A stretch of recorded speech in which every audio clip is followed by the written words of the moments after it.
It's game of the week time. Ole Gunnar Solskjaer versus Jose Mourinho. Two teams with very mixed form to start the season. Both will be very much under pressure if they do not get the win. As usual, we bring the stats, predicted lineups, score predictions, and how each team wins coming up now. So, Gary, what is going on at Manchester United? It's a tough old time for Man United fans. 3 points from 2 games could easily have been 1 point, or it could have been 0 points, according to Van der Beek's agent. 7-1. I feel a bit harsh. It's got more to do with the fact that his player didn't start. But yeah, Man United, 2 performances that were below par. It feels like the players are under pressure. Ole Gunnar Solskjaer is under pressure to find tactical solutions against opponents. And Ed Woodward is under pressure because it's been quite a poor transfer window for Man United so far. They haven't really got the players that they wanted to get. And even Van der Beek is probably assigning that Man United fans were like, well, I'm not sure why we need this. We need some more reinforcements in defence. It's quite worrying because Man United, they wanted to respond against that first game against Crystal Palace with a dominating performance. One that they really played well for 90 minutes, but they didn't do that. Brighton were the better side. So it's unfortunate. So this game against Tottenham, they'll be really looking to pick it up. But I will say, against the Brighton game, you do have some bright spots. You do have that Marcus Rashford goal, which was incredible.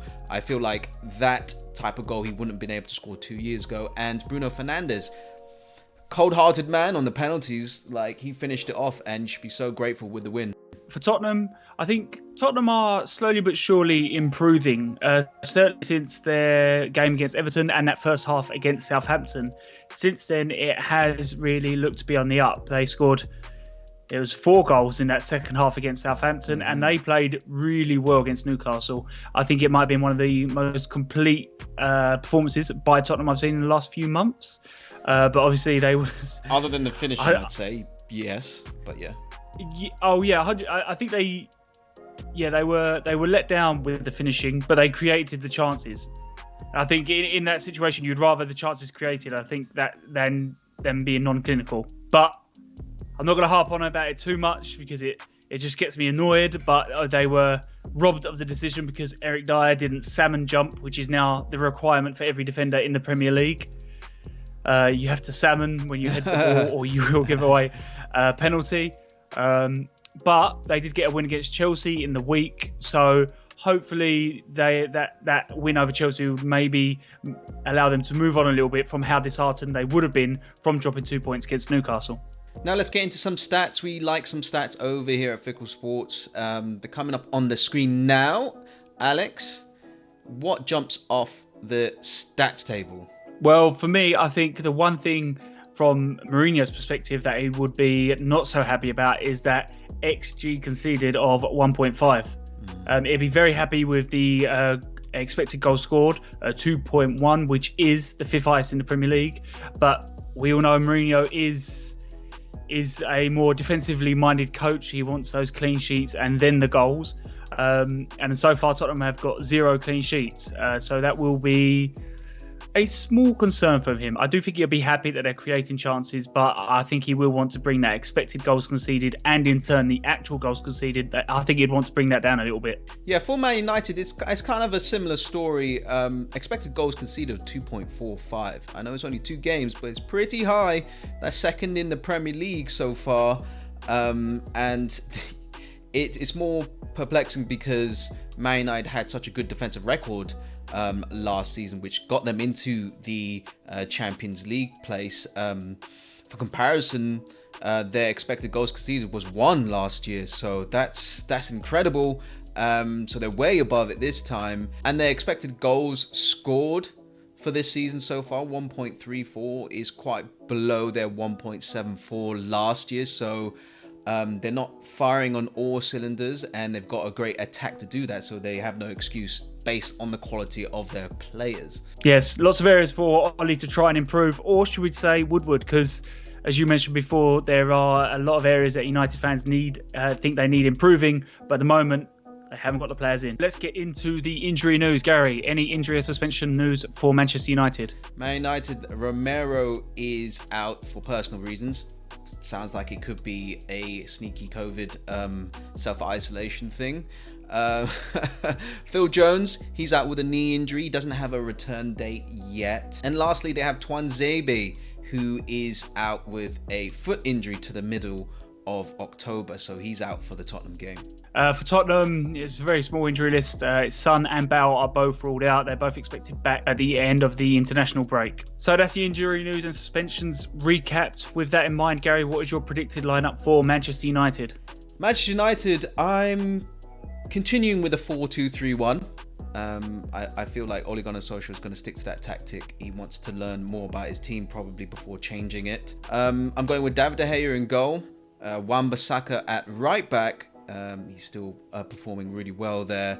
Maguire and Lindelof, centre-back pairing, partnership there. Luke Shaw at left back. I'm keeping him in there.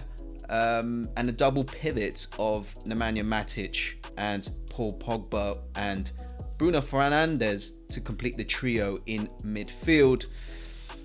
And I'm going Marcus Rashford on the left. He had a great goal. I love that. He sat that defender twice on the floor.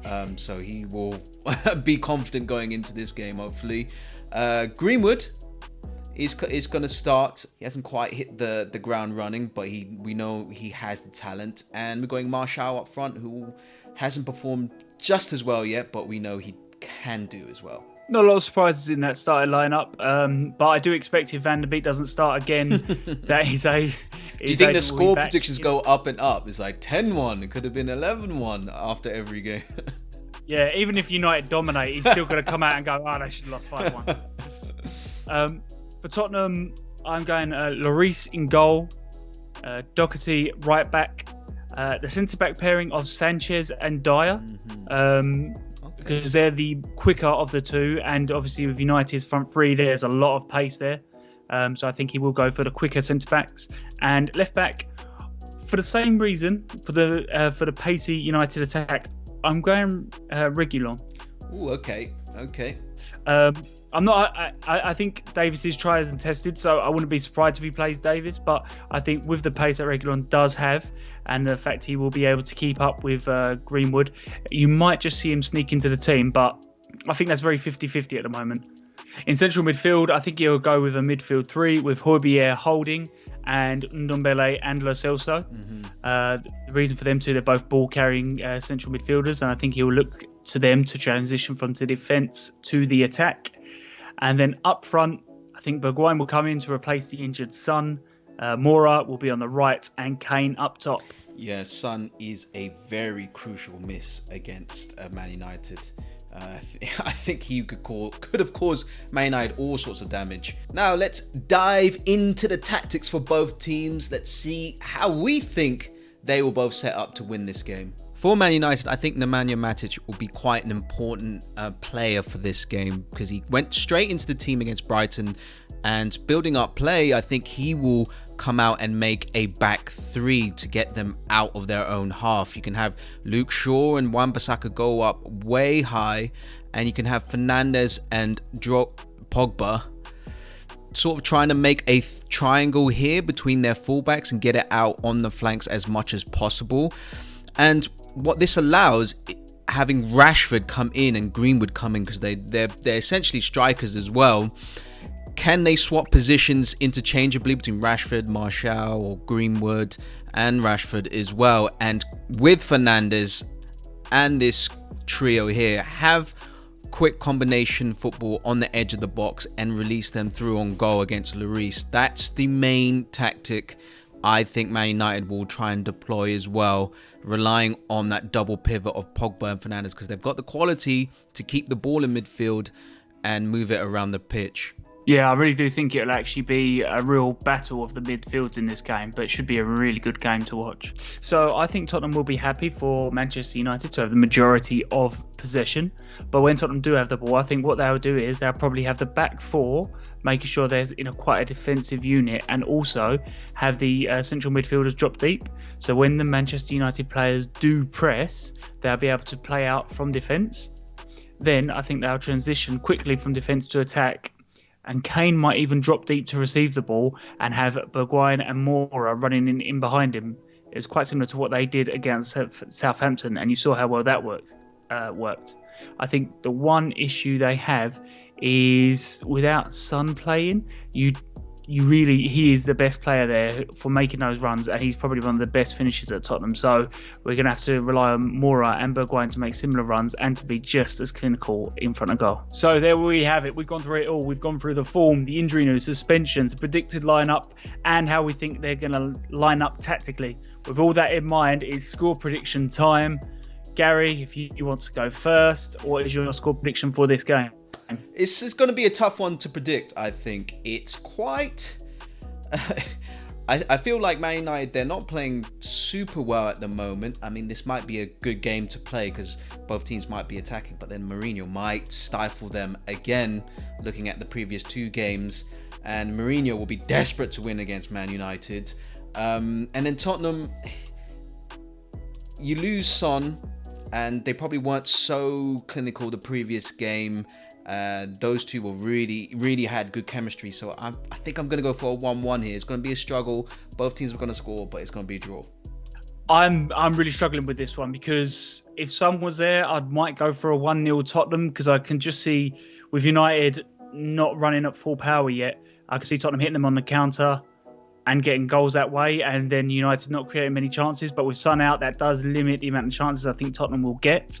Because I'd have to trust Bergwijn and Moura to make similar runs to Son. It upsets me you've gone for 1-1 because I think that's what I would have gone for. But as you've gone for that, I am going to be different. I'm going to go 1-0 Tottenham. Okay. Interesting. But yeah, the issue we have is this season's so unpredictable. You know, United might turn up against Tottenham and it could end up being 4-1. It has been that ridiculous so far. Okay, so that's it. That is it for our game of the week preview. Man United versus Tottenham. It's going to be a great game to see Ole Gunnar Solskjaer versus Mourinho and what tactics they're going to get up to. But thanks for watching. We'll see you next week. Yes, thank you very much. See you later.